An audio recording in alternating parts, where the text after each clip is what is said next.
Madhava Kunda Bihari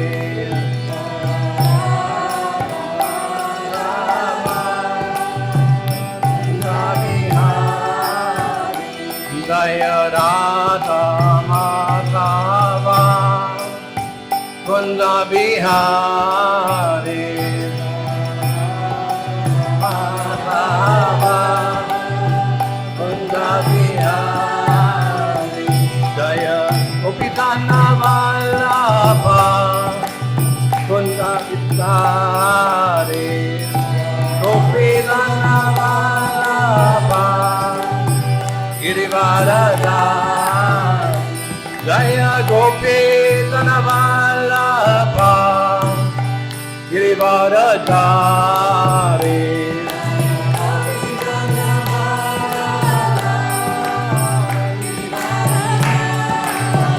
Yashoda Nandana Pradatana Randana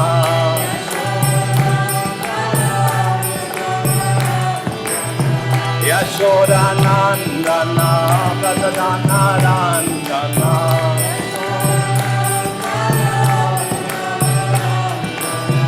Yamuna Tira Vanasari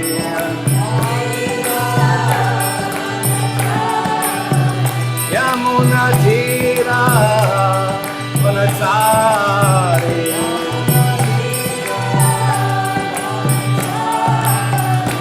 Jaya Radha Madhava Kunda Bihari Madhava Kunda Bihari Jaya Gopikana Vallabha Girivaraja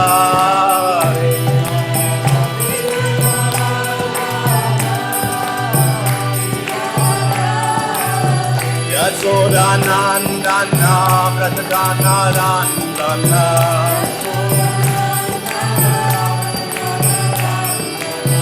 Yashoda Nandana Pradatana Randana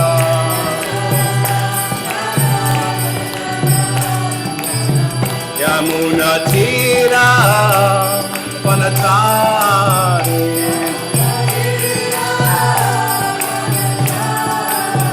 Yamuna Tira Vanatari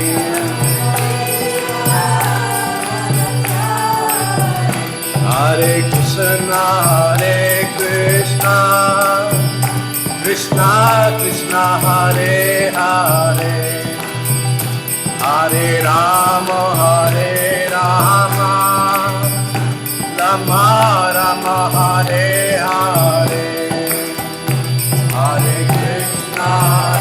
Krishna Krishna Krishna Hare Hare Hare Rama Hare Rama Rama Rama Hare Hare Hare Krishna Krishna Krishna Hare Hare Hare Rama Hare Rama Rama Rama Hare Hare Hare Krishna Krishna Krishna Hare Hare Hare Rama Hare Rama Rama Rama Hare Hare Hare Krishna Krishna Krishna Hare Hare Hare Rama Hare Rama Rama Rama Hare Hare Hare Krishna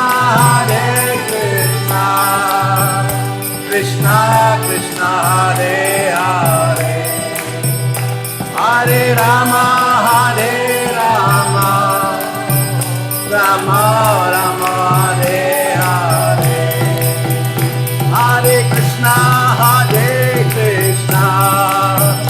Krishna Krishna Hare Hare Hare Rama, Rama Rama, Hare Hare, Hare Krishna, Krishna Krishna, Hare Hare, Hare Rama, Rama Rama, Hare Hare, Hare Krishna, Krishna Krishna, Hare Hare, Hare Rama, Rama Rama, Hare Hare, Hare Krishna, Krishna Krishna, Hare Hare, Hare Rama, Rama Rama, Hare Hare.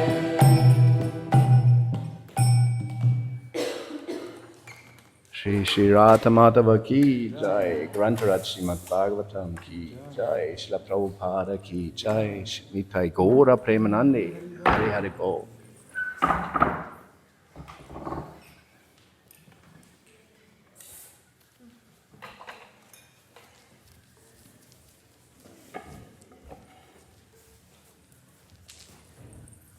Om Namo Bhagavate Vasudevaya. Om Namo Bhagavate Vasudevaya. Om Namo Bhagavate Vasudevaya.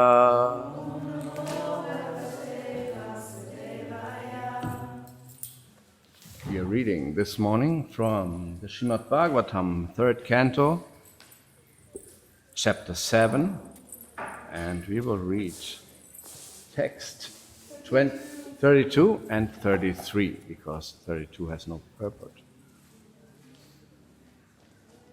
Dhammartha kama mokshanam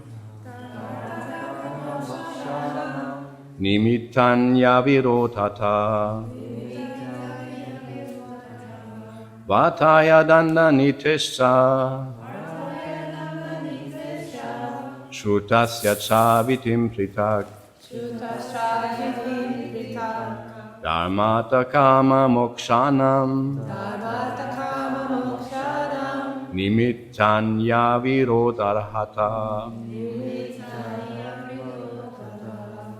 vataya danda nitesha shrutasya cha vitim pritak dharmata kama mokshanam nimittan yavirodhata vataya danda nitesha shrutasya cha vitim pritak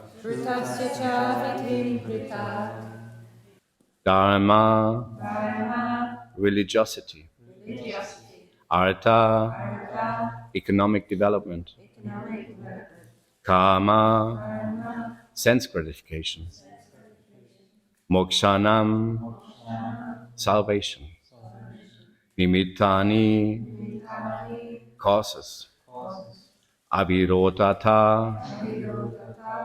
without being contradictory, vataya, on the principles of the means of livelihood, dandanite,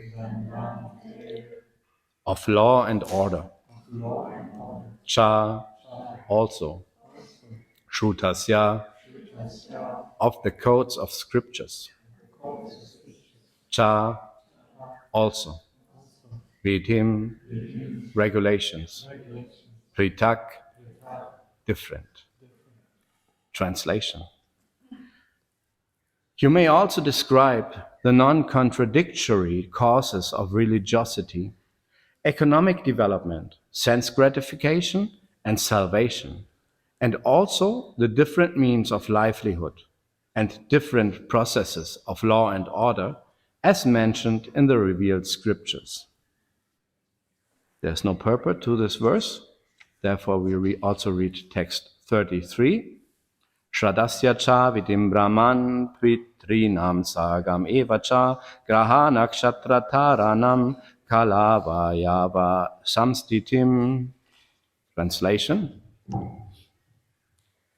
Please also explain the regulations for offering respects to the forefathers, the creation of the Pitriloka, the time schedule in the planets, stars and luminaries, and their respective situations. Purport.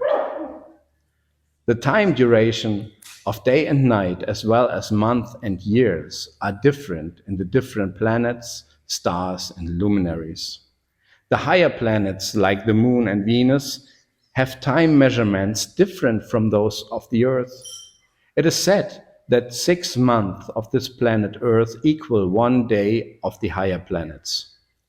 In Bhagavad Gita, the duration of 1 day in Brahmaloka is measured to be 1,000 times the 4 yugas, or 4,300,000 years multiplied by 1,000. And the month and year in Brahmaloka are calculated in that measure. Jai, Srila Prabhupada. Om Jnanatimidandasya Gananjana Shalakaya Shakshun Militam Yena Tasmai Shri Gurave Namaha Jaya Shri Krishna Chaitanya Prabhu Nityananda Shri Advaita Gadadhara Shivasari Gaura Bhakta Vrinda Hare Krishna Krishna Krishna Hare Hare Hare Rama, Rama Rama, Hare Hare. Hare Krishna, dear devotees. Thank you for having me here, first of all. I'm the one who is telling you about law and order today, and also the time durations of day and night. I hope you're excited.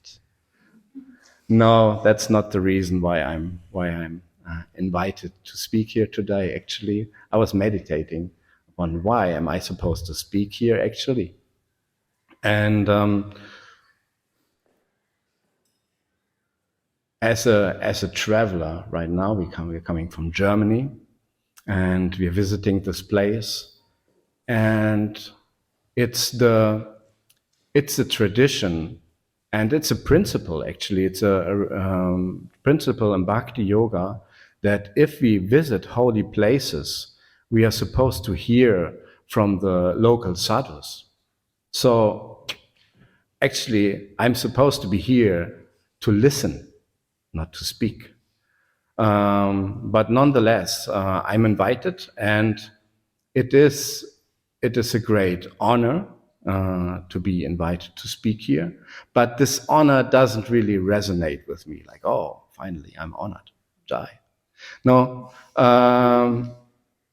it's very kind to be asked to speak here. And I think it's very kind. Rupa Prabhu asked me, would you like to speak? I said, let me think about 5 hours. And I think it's very kind. Thank you very much for having me. And this gives me a very good example of kindness. Actually, since we came to Australia, we received a lot of kindness everywhere. And this is very inspiring and very uplifting, actually. So today we are reading from the 7th chapter in the 3rd canto. And the chapter is called Further Inquiries by Vidura. So we are hearing from Vidura. And in order to prepare myself, I was meditating a little on this chapter. And Vidura is asking so many questions to Maitreya Muni in this chapter. So many questions. He is an example of how to inquire from a sage, actually. I thought, like, ooh, I'm supposed to speak on that, on such an example of a Vaishnava. Yeah? Vidura Vidura is a self-realized soul, and it's very, very auspicious to hear from him. And I mean, although I might not be immediately attracted to the processes of law and order or the time durations on the different planetary systems, it doesn't cause immediate ecstasy in my heart. But it's very, very auspicious to hear from Vidura. And Vidura is the, the uncle of Arjuna. And so he is very qualified to give us an example, to hear from authorities, to hear from saints, actually. Yeah. And I want to take this with me, definitely, from this chapter and from these verses, that Vidura gives an example. And it's very important to hear, since Shravanam is the first principle in devotional practice. It starts with Shravanam. This is the most important.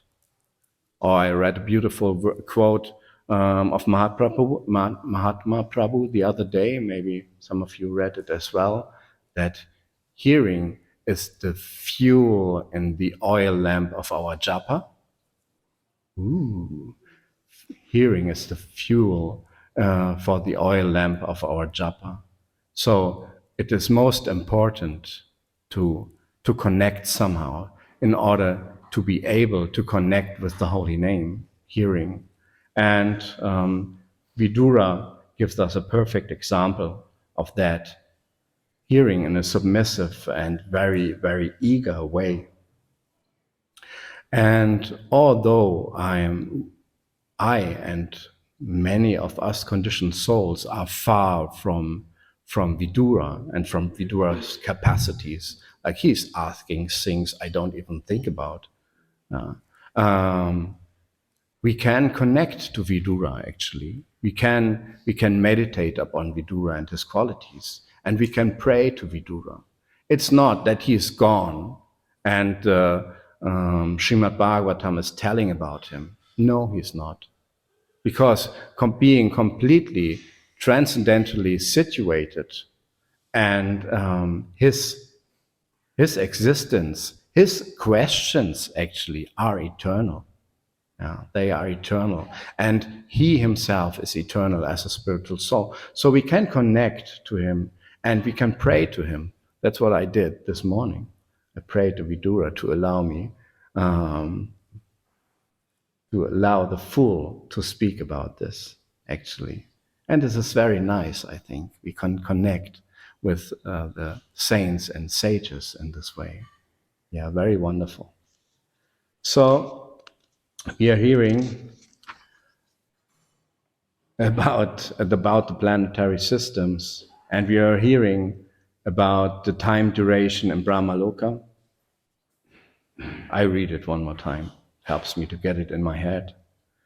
So one day in Brahmaloka is measured to be 1,000 times the 4 yuga. So 1,000 times Satya, Treta, Dvapara, and Kali Yuga. All the 4 yugas have a duration of 4,300,000 years, and 1,000 times of that is one day in the life of Brahma, and the night is in the same length. And how old is Brahma now? He's 50, isn't he? Or 51? 50? I think he's 50. So we're in the middle of Brahma's life right now. And what I find interesting about it, actually, about these aspects of time, different time measurements in the different planetary systems, to be honest, it's a little bit too much for me to calculate it, these huge numbers, and to connect with it, to meditate on it. Like, my capacity is a little limited for that. But I heard from a devotee that that there are just different dimensions existing at the same time in this universe. So we are on a very gross platform. This is flesh and bone. And we are on a very gross platform. The demigods are not. They are on a way more subtle platform. And actually, there are existing different dimensions here and now in this universe, which we just can't see. And the Srimad Bhagavatam is telling us about different dimensions at the same time, without explaining us every little aspect or detail to it, because the Srimad Bhagavatam is focusing on devotional service. But there's a lot to it. And I can recommend a book a lot, which is The Intriguing Vedic Universe by Chaitanya Chandra Prabhu from Mayapur. The Intriguing Vedic Universe. It's for free, actually.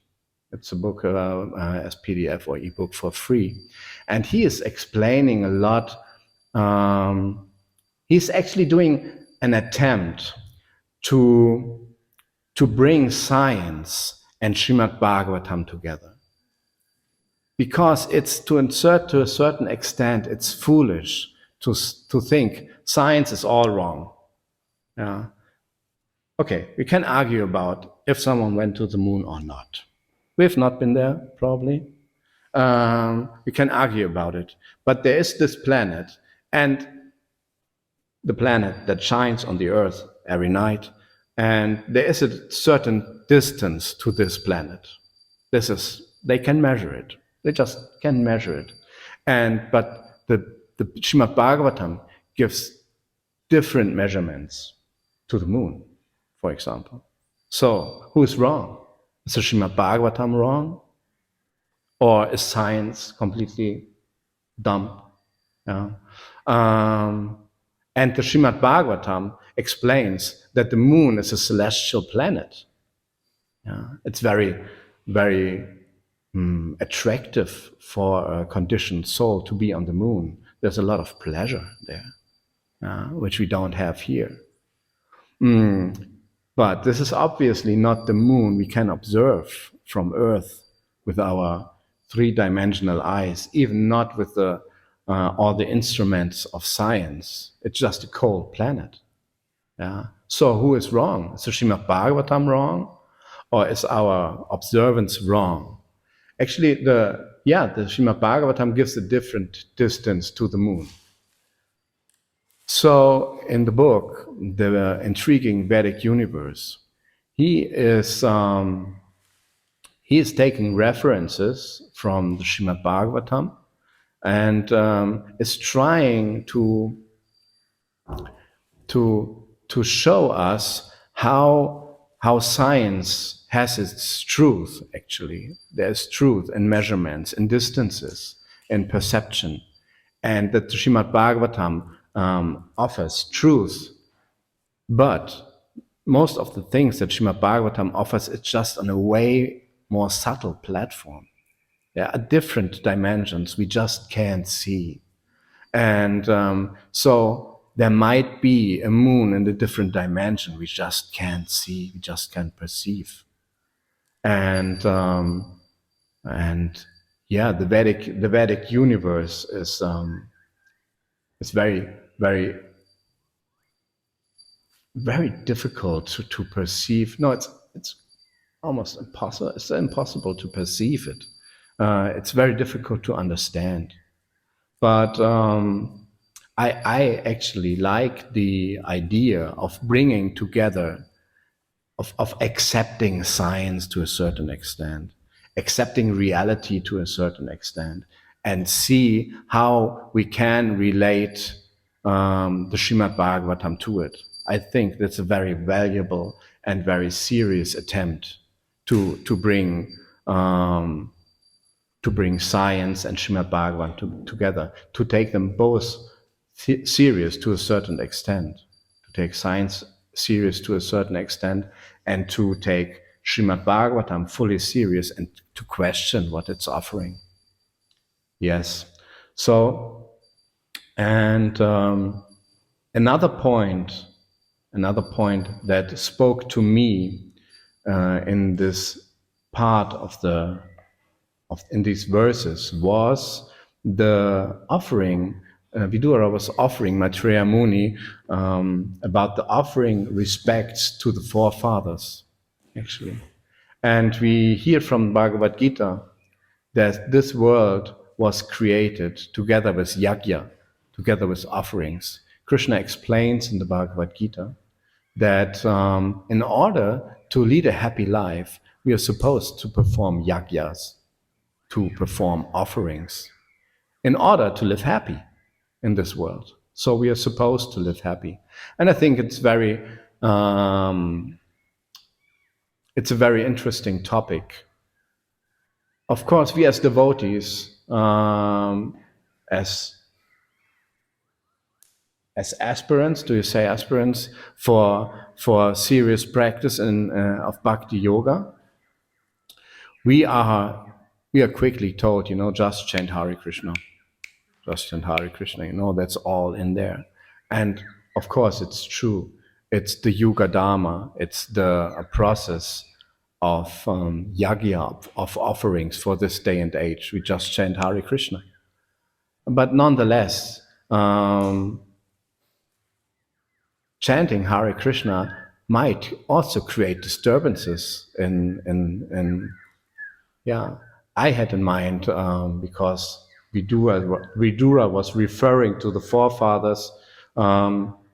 Chanting Hare Krishna can create tension in families, in social structures, because there's very little acceptance for that. And I don't know about you, everyone has a little different access to it. We were speaking the other day about it. A good friend of mine, when he started chanting Hare Krishna, she didn't enter the home of his parents anymore because there were dead bodies in their fridge. He was not accepting this anymore. No, I'm rejecting you. Maybe I think the next advanced stage is I'm rejecting what you are doing, your action. But this can create a lot of tension. So I think our relationship with family and also forefathers is significant, actually. And I am rather on the people-pleasing side, I have to say. I would not stay away from my parents, even if they eat meat. I did many years of social work, and I was asked to fry a schnitzel. Everyone knows here what is a schnitzel, isn't it? I was asked to fry a schnitzel for this customer, and that's all he was eating: a schnitzel and a few potatoes and a handful of beer. That was what he took throughout the day. Yeah, quite special. But so I did, even as a devotee, I was frying the schnitzel for him, and I was reflecting with it with other devotees, with my temple president at that time, and he said, "Yeah, I mean that's your service right now. That's just your duty. That's just part of your duty. Yeah, you can encourage, of course, or bless the potatoes or whatever." You can do and be present, but be kind at the same time. And this is your service. So I'm rather on that side, I have to say, bringing tolerance and also being afraid of being rejected from family and friends by being very open about it, about my practice of devotional service. But throughout the years, I could observe that my family is not changing. Some are, like the mother of my wife. She just started chanting Hare Krishna and offering her food, and is initiated now and is taking care for our deities while we are traveling the world. Yeah, some are changing. right now. Others are not. And I can see in my family, no. The ego is, it's too tough, It's like hard as marble. No access there. But nowadays, I can see that my service to the forefathers and to the family is just to chant Hare Krishna, actually. This is my service to them, although they can't see it, although they can't appreciate it, although maybe they are not happy with it. Yeah. It's my service to chant Hare Krishna and to read the Bhagavatam, to lead a sattvic life, to follow the 4 principles of freedom, and to rise above the conditions I was born with, to rise above the lower nature I was born with.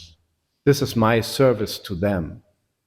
And by following this path in a serious way, to my own extent, to my own abilities, capabilities, I serve them the most. I serve them, the parents, the siblings, whoever is there, the forefathers. I serve them the most by just chanting Hare Krishna and following the process as seriously as possible. So that is what spoke to me. That is what inspires me to hear from Vidura, to try to relate to his questions in my life, actually, and to see what's the value of his questions. We read in the Sri Upanishad that in order to get out of the bondage of this world, we are supposed to understand how it works. We are supposed to understand how this world works. And there's the value for me and for us to come closer in our understanding of where are we, how is it that we are in spiritual soul in this enchanting part of the world. I mean, this is quite beautiful, yeah. I come from Berlin. This is different. Yeah, it's quite different. No parrots. Yeah? No oranges. We had oranges yesterday from the tree and offered it to Giri Govardhan, and they were wonderful. Yeah? So this world can be quite enchanting, but at the same time, it's dragging us down. Ultimately, it's dragging us down to the lower consciousness, and this inspires me that that persons like Vidura we hear about from the Srimad Bhagavatam, or the other day we were hearing about Narada Muni, or our dear Srila Prabhupada, are offering us a direct way out of this glitter of the material world, a direct way out of the illusion of the material world without the necessity of rejecting it. We don't have much faith in the material world. And hearing from the Srimad Bhagavatam nourishes our faith in our lineage, in the sages, in Srila Prabhupada, and in Krishna. I think it is very wonderful. Yeah. I leave it there and ask you, do you have any comments, anything you would like to add or you would like to question?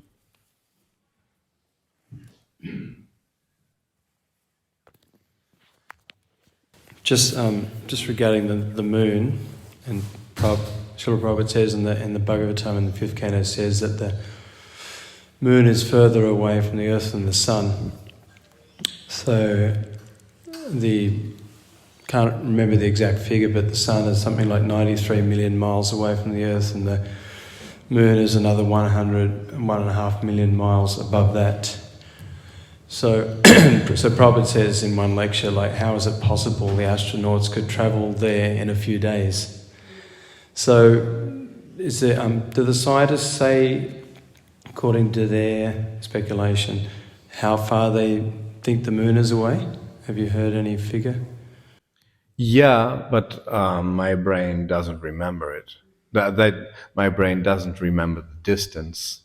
But it's a difference to what Srila Prabhupada or the Srimad Bhagavatam offers. Yeah. So what I find interesting about it is that there's a different reality actually existing at the same time. So there is this reality we can observe, and there's also this planet that has this cold rock that has that might have some influence on the Earth. Yeah, but there's a different reality to it, and the Srimad Bhagavatam opens up this reality to a certain extent, but it's still hard to get both of it together. Yeah. Do you have the measurement? Yeah, 384,400 kilometers, and apparently it varies depending on where it is in the sky. Yes. Is this what the scientists tell us? From NASA, yeah. The moon is only 384,000. That's a vast difference, isn't it? Yeah, it's obviously it's a different planet, and the heavenly planets, they are on a more subtle platform. We just can't see them. We just can't see or perceive them. But I think, I don't know about you, before I came to Krishna consciousness, I was interested in like out of body experience and things like that. I found it very fascinating that obviously consciousness can exist outside of the body. Right? That was even before I got the Bhagavad Gita in my hand, and so obviously there are different dimensions here and now. We can't see the ghost and and more subtle planes. And yeah, as far as I understood the teachings of the Bhagavad Gita, they teach us about these more subtle realities we can't perceive. Actually, I'd be quite interested to see it once. I have to keep myself together, not to desire too much to see the heavenly planets. But I think it's quite interesting. Must be pretty.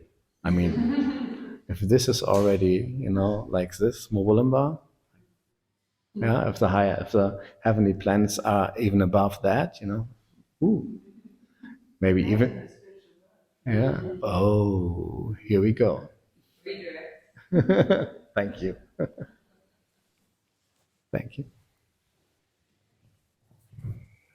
Hare Krishna.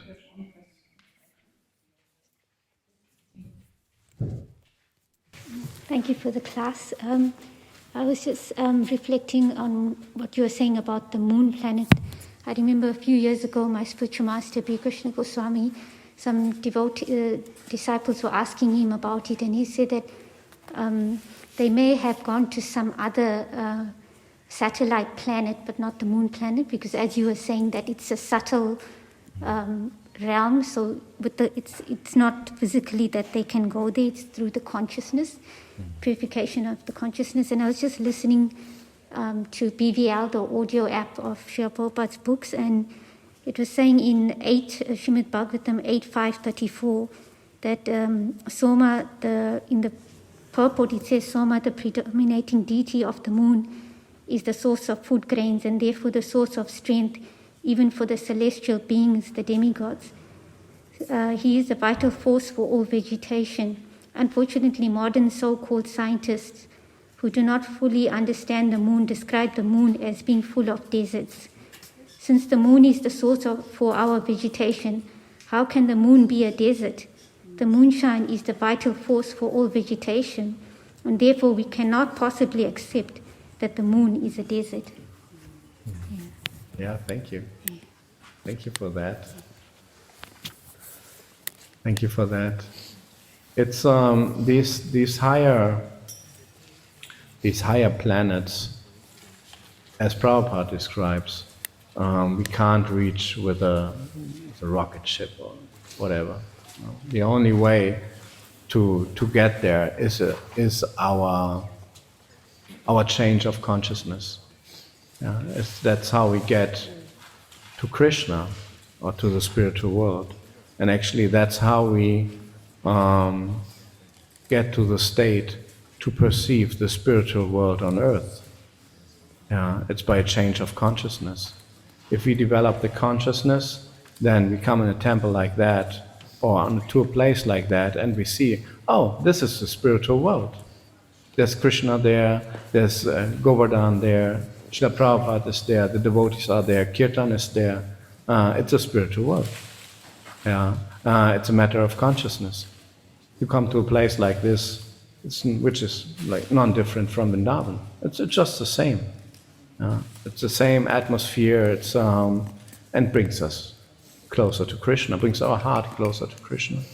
So that's the only way we can find access to a higher dimension.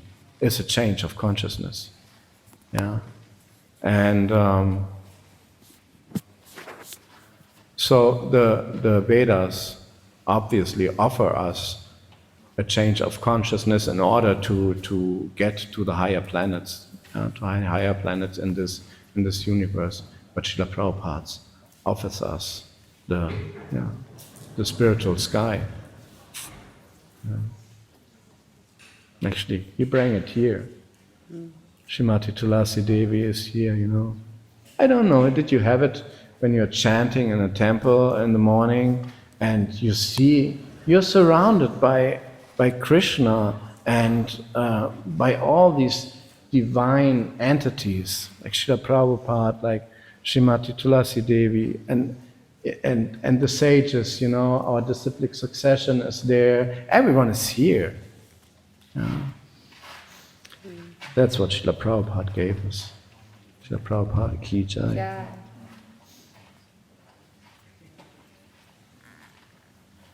Anything else?